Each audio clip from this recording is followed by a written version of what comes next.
ese waba hari ikintu wifuza ko waba utaramenya guteka?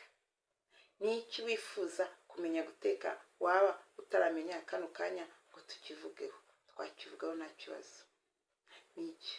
Nkeneye kumenya ikintu wumva ukeneye kumenya uko bateka, uko bategura.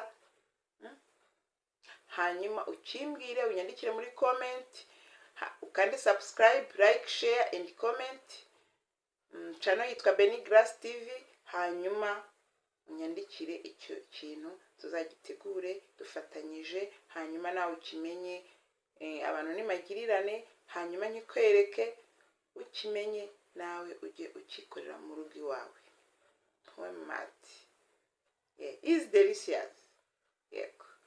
Ndabashimiye mwese rero, ngo ndategereje.